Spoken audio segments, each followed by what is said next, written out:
Atong topic is about sa Mark 16:16.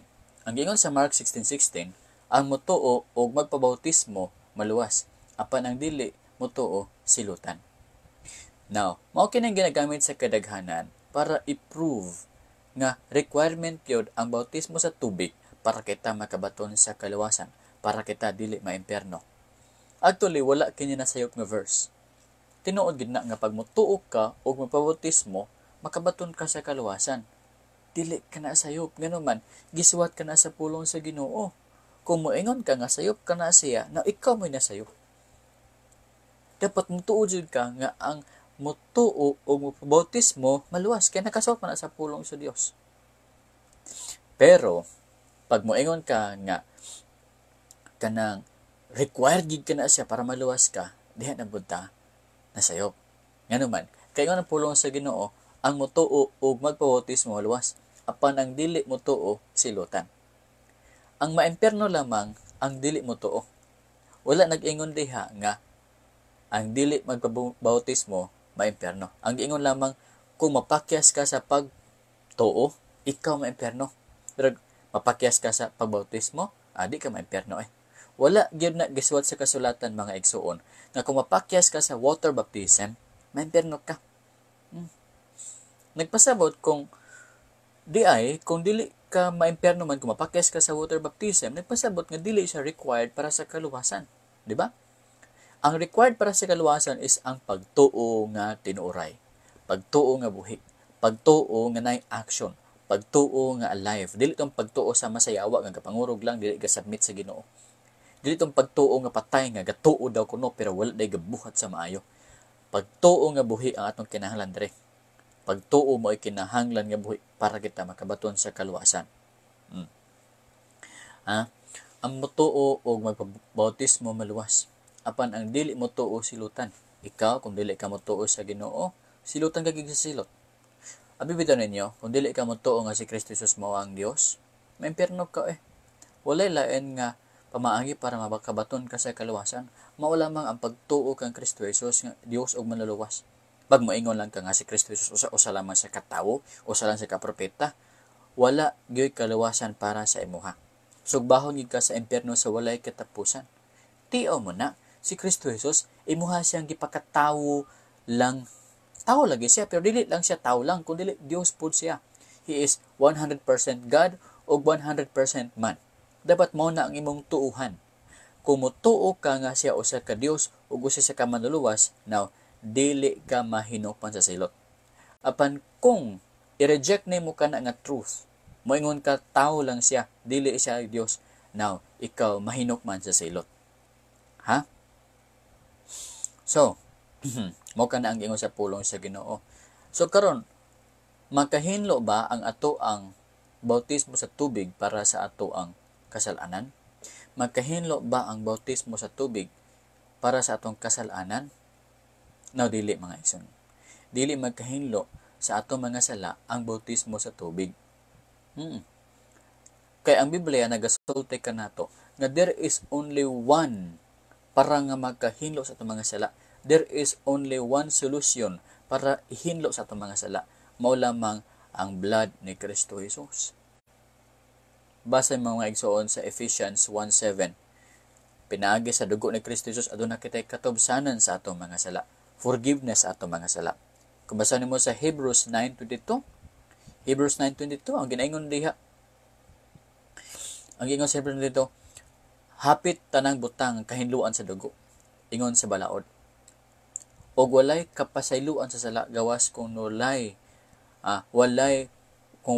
pag-aga sa dugo, walay kapasayloan sa sala. Muna ginaingon sa Hebrews 9:22. Ako basahin na Hebrews 9:22. Sumala sa balaod, hapit ang tanang butang kahinluan pinaagi sa dugo, ug mapasaylo lamang ang sala kun kini kaapaagasan og dugo. So, ang kinahanglan gyud para nga ang sala mapasaylo is ang pag-aga sa dugo, meaning kinabuhi. Kinabuhi ang kinahanglan para mahinluan ang atoang mga sala. Patyon ang kinabuhi para mahinlo ang atoang mga sala. O mamugon na ginaingon sa Romans 6:23 nga ang bayad sa sala mao ang kamatayon. Wala gisulti, ang bayad sa sala mao ang bautismo. Ang bayad sa sala mao ang kamatayon. Ha? Mao na nga si Kristo Jesus namatay siya. Gipaagas niya yung dugo. Gibuhis niya yung kinabuhi para bayaran ang ato ang mga sala. Dili ka bayad sa atong sala ang bautismo sa sapa. Ang bayad sa sala kamatayon. Dili bautismo sa sapa, dili bautismo sa dagat. Ang bayad sa sala kamatayon. Mao gini ang balaod mga ison. Dili gini mo na mabalik nga balaod. Basic law gina sa Ginoo. Nga ang sala, ang ibayad niya na kamatayon. Ang magkahinlo sa sala kamatayon. Ang magkahinlo sa sala dugo, kay dugo nagsimbolo kini kamatayon. Once nga moagas ang dugo, patay man, di ba? Muna nga pagpaagas sa dugo, nagpasabot ka na og kamatayon. Wala gyoy laing way para mahinluan kita sa atong mga sala. Mao lamang gyud ang dugo ni Kristo Jesus. Kay ang bayad sa sala kamatayon, di ba? Roma 6:23, kay ang bayad sa sala kamatayon, basic ka na nga balaod. So, mo na nga namatay si Kristo Jesus, di ba? Sa Old Testament, ang ilang kinahanglan para sa bugti sa sala is dugo sa animals, dili tubig.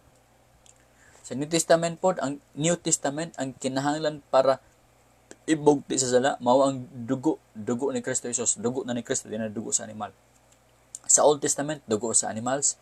Sa New Testament, dugo ni Kristo Jesus. Wala gyud, never ever gisulti nga ang dugo sa sapa, dugo sa dagat kinahanglan para nga i-erase ato ang mga sala. Pastor, daw ba katong Acts chapter 2 verse 38, gisulti man didto nga magrepent, magbabautismo alang sa kapasayloan sa sala ug madawat nimo ang gasa sa Espiritu Santo. Now ginaingon didto mga igsuon nga magrepent ka o magbabautismo ka, kanang bautismo diha ug repent, of course truth maginalong nga pag magrepent ka mapasaylo ka sa mga sala. Dayon kung magbabautismo ka ginaingon diha para pasaylo ka sa mga sala, kanang bubito nga para actually ang buti basibot ana is tungod sa kapasayloan sa mga sala, no? Because of, dili kay for the purpose of, no? Tumbasahan ang kanang Acts 2:38.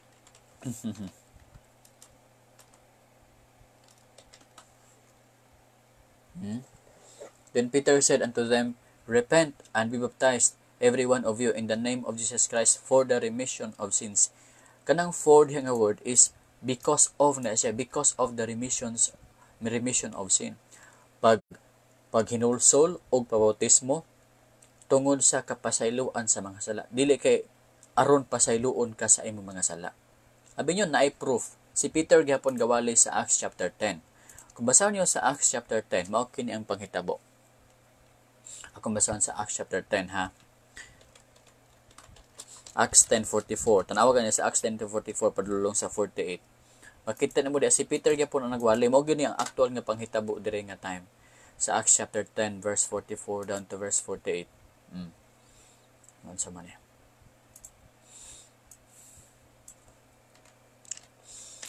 Bet lang tawasan niyo yung mga Bible sa Acts 10:44. Acts 10:44. Ang setting ani is si Pedro gipaadto siya sa panimalay ni Cornelius aron magwali siya mahitungod sa maayo nga balita diadto aron maluwas kini sila. Now, kabalo ba kamo nga sa wala pa sila nabautismo sa tubig, nakabato na sila sa balang espiritu? Kabalo ba kamo nga sa wala pa sila bautismo sa tubig, nakabato na sila sa kapasayloan sa ilaha nga sala? Now kana sa verse 44. Samtang si Pedro nagsulti pa siya sa iyang wali ba? Ang Espiritu Santo mikunsa diha sa tanan nga nakadungog sa pulong. Hala, naay mga tawo nga naminaw. Naminaw sila sa pulong sa Ginoo. Ug sa dihang si Pedro nagwali pa lang gani mahitungod sa pulong sa Ginoo, kining mga tawhana nakonsara na, nakadawat na sa balaan nga espiritu. Hala, nagpasabot kini nga Bisan pa daig wala pay baptism, water baptism, basta kay maminaw ka sa pulong sa Ginoo ug ikaw motuo sa giingon sa pulong sa Ginoo, pwede na ka automatically, instantly makadawat sa balaan nga espiritu. Tan-awa ra gud ni mga igsoon, no? Acts 10:44, paminaw gani mo. Wala pa. Ang meaning sa dugo is kamatayon. Basta moagas gani ang dugo, ambot ipasabot ana is kamatayon. Ang kamatayon may bayad sa sala. Romans 6:23, ang bayad sa sala kamatayon. Wala gisulti ang bayad sa sala ang bautismo sa tubig. Ang bayad sa sala kamatayon, di ba?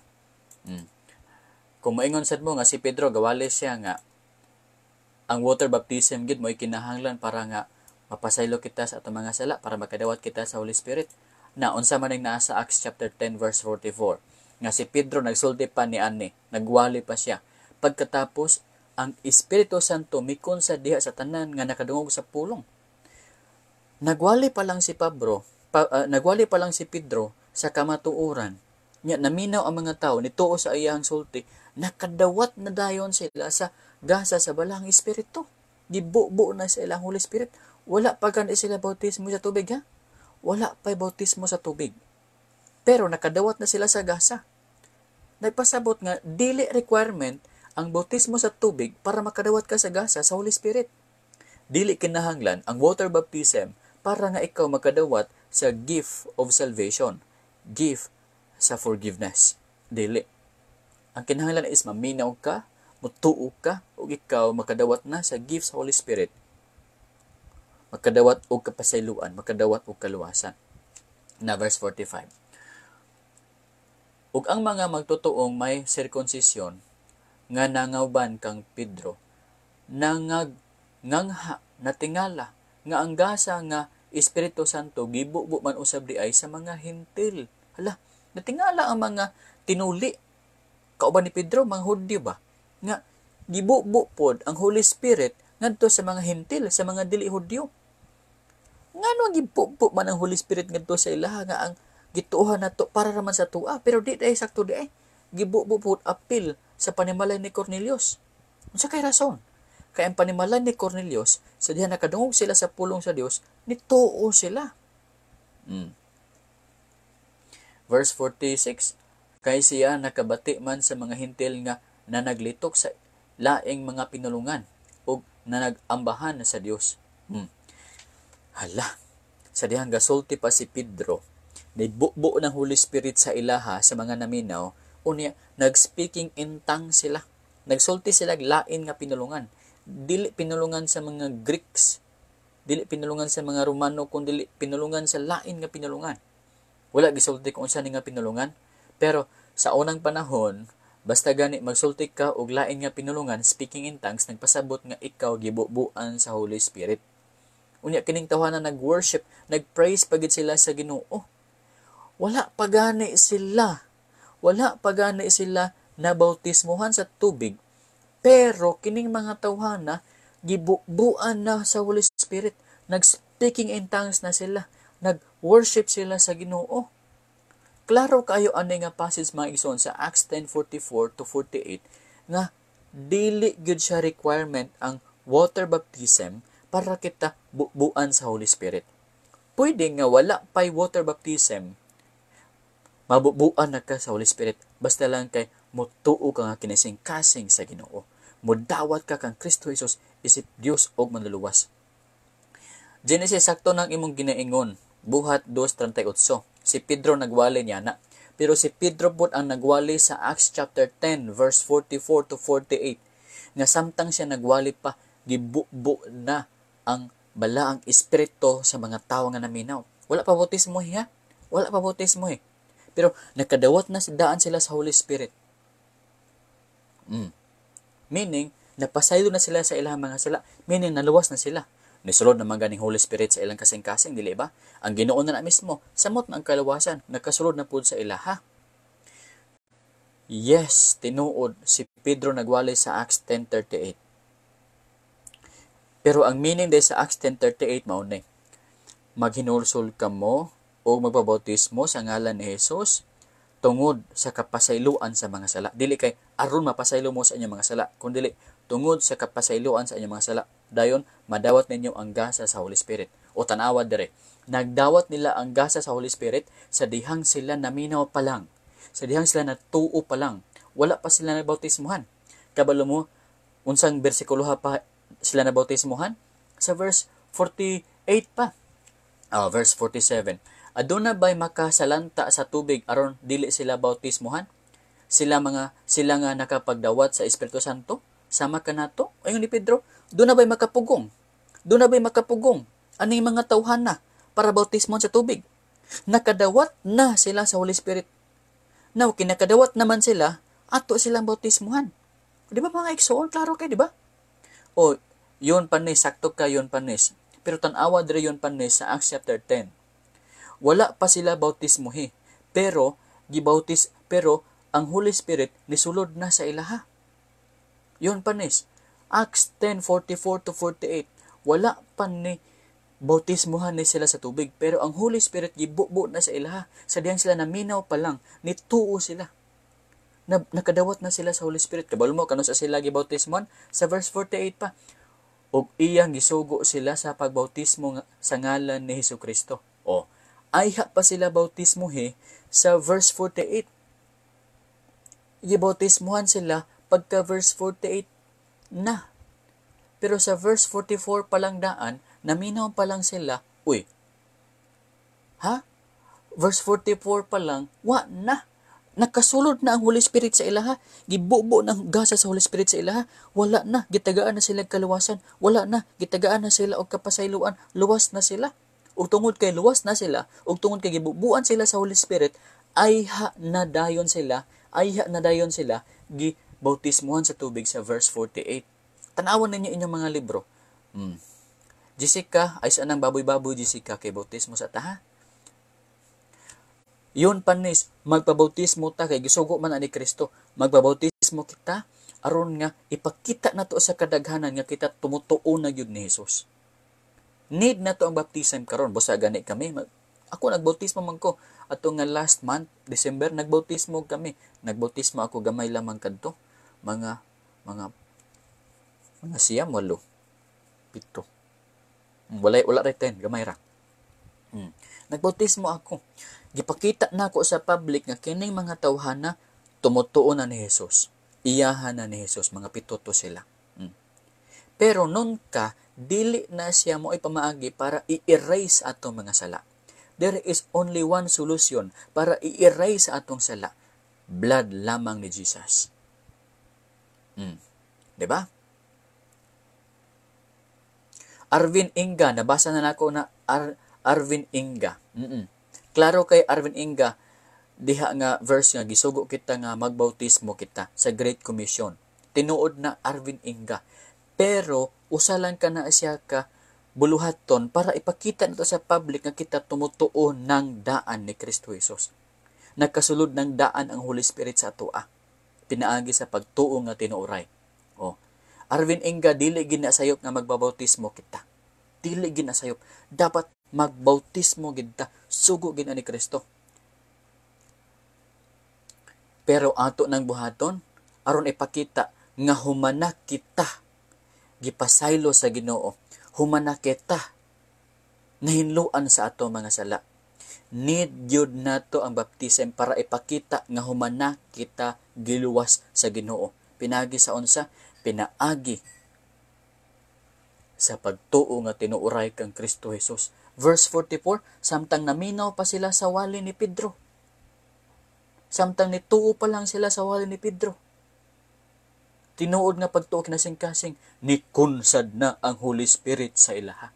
Ingon din ni Pedro sa verse 47, aduna ba'y makasalanta sa tubig aron dili sila bautismuhan? Nga sila nakadawat naman sa Espiritu Santo? Kasama ka nato? Walay makapugong sa ilaha, dapat bautismuhan na nato sila. Nga naman, nakadawat na sila sa balaang Espiritu. Diba? So, ayha pa dayon nila gibautismuhan sila sa tubig sa verse 48. So, klaro kaayo nga ang kaluwasan mga igsuon, ang kaluwasan nga giwali ni Pedro, mao kini. Ang kaluwasan naa lang diha kang Kristo Jesus sa pagsalig kaniya, paminaw sa iya nga pulong, pagdawat sa iya nga pulong, pagtuo kang Kristo Jesus. O human ka mo tuog mo dawat kang Kristo Jesus, ikaw mabubuan sa balang espiritu o dayon. Kay luwas naman ka, luwas na ka, nabubuan na ka sa Holy Spirit, ay padayon ka bautismuhan sa tubig. Para ipakita sa public nga ikaw iya na ni Kristo. Sama sa bautismo ito, di ba? Bautismo kay anak katindog ka, ilubong ka, dayon anak na pug ka, di ba? Sama ni Kristo, ikaw nahiusa sa kamatayon ni Kristo, gilubong uban ni Kristo, ug nabanhaw uban ni Kristo. Mo na meaning sa bautismo mayson. Kay kung moingon ka mo nga ang bautismo makahinlo sa sala, uy, si Kristo di ba nagpabautismo man kadto siya? Nalugar siya sala para hinluan ang iyahang sala. Wala oy. Ingon na ni Kristo, pabautismo kita para i-fulfill ang righteousness. Wala siya nagpabautismo para hinluan ang iyang sala. Nagpabautismo siya kay mao man ang tulumanon sa pagkamatarong. Di ba? O sakto. Sakto panis, no? Amen, Pastor. Thank. Sakto, no? So, diha pa lang sa imong kwarto daan. Wala pa ka sa sapa, ha? Wala pa ka sa sapa. Napaka sa kwarto. Nag-iong ka, Lord, I praise you. I receive you, Jesus Christ. I repent. I love you, Jesus Christ. Forgive me sa akong mga sala. Diha pa lang daan nga nagrepent ka, nagtuo ka, gihinluan na ka sa imong sala, nibubo ng Holy Spirit sa imo, giwagtang na mga sala nimo pinagi sa dugo ni Kristo Jesus. Sorry.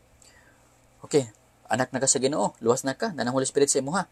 Ay padayon ka magpabautismo dito sa tubig. Ang sala espiritual, matangtang lang kini sa espirituhanon nga pagtangtang ni Kristo Jesus. Dili kini matangtang sa tubig sa sapa. Mubiya sa ako, Pastor, ha? Okay? Okay, maiso? Oo. Amen. Sige. Yes, Juvie. Amen, Pastor. Okay, namoy na learn. Daniel, namoy na learn karong gabi. Isabelita, hinaut nga namoy na learn. Nasabtan ba? Klaro ba kayo ang mensahe sa pulong sa Dios? Nga, naminaw pa lang sila daan kang Peter, ang mga hintil. Naminaw pa lang sila, nagtuo pa lang sila. Wa na, gibubo ng Holy Spirit sa ilaha. Di ba? Ingon din ni Peter, kay gibubo naman. Ingon ni Peter nga, ato silang bautismuhan sa tubig. Kay human naman sila naluwas. Human naman sila nabubuan sa tubig. Pero Pastor, o ba? Robert Blaza. Hello, Robert. Girly. Okay. Junjun. Mylene Orlan, Pastor. Q. Okay. Amen, Panis. Very good, Panis. Magdasal. Arn. Panis. Yes. Thank you, Panis. Masuela. Jules. Amen. Calvo. Clear. Calvo. Sakto. Luis. Daghan. Isabel Daghan. Okay. So, mo ba? Manila day ka? Weng. Amen. Nasabtan kita sa Shirley na. Okay. Praise the Lord, no? So, ang inyong saligan, mga isuon, ang gibuhat ni Kristo sa krus. Ayaw ang pagabuhaton nimo sa sapa. No? Ang saligan nimo para mo hinlo sa imong sala, ang gibuhat ni Kristo sa krus. Ang dugo ni Kristo sa krus. Dili ang tubig sa sapa. Ha? Palihog lang.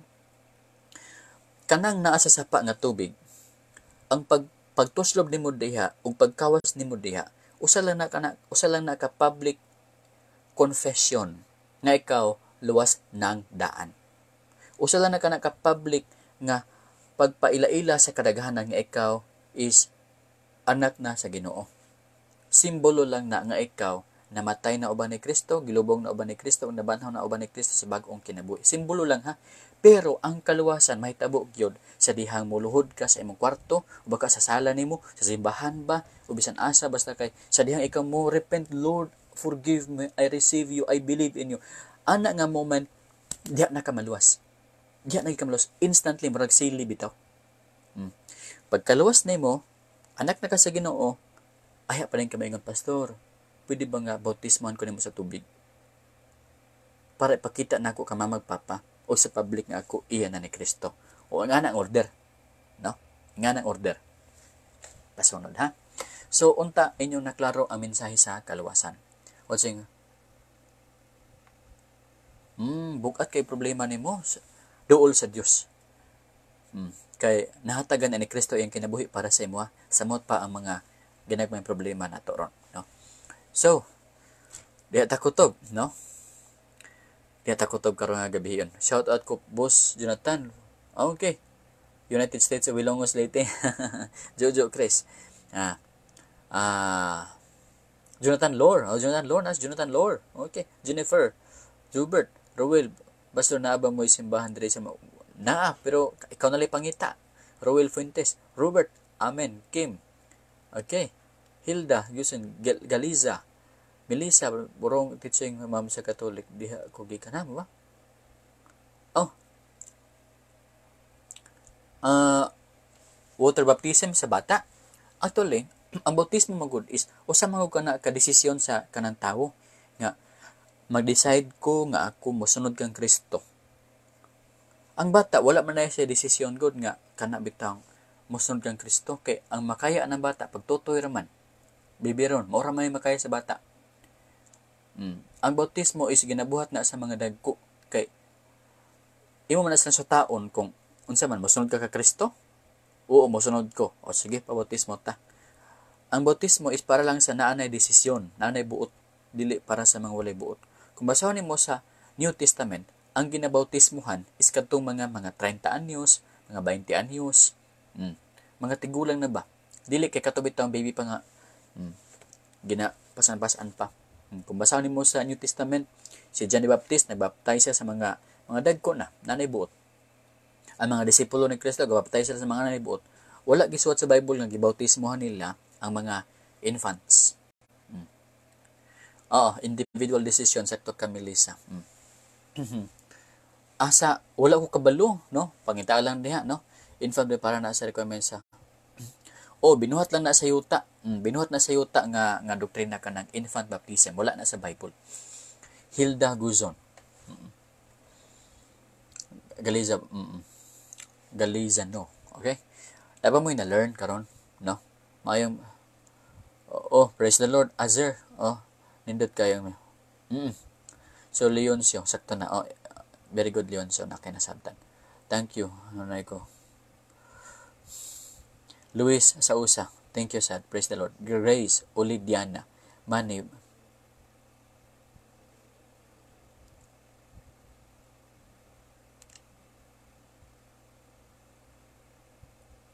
Okay?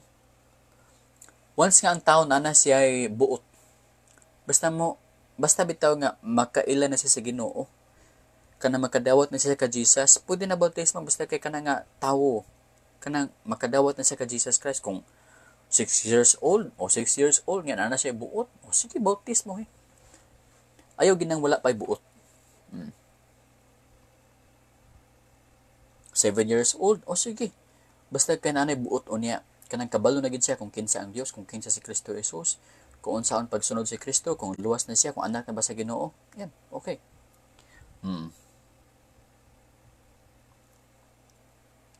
So, diha lang ta kutob, no?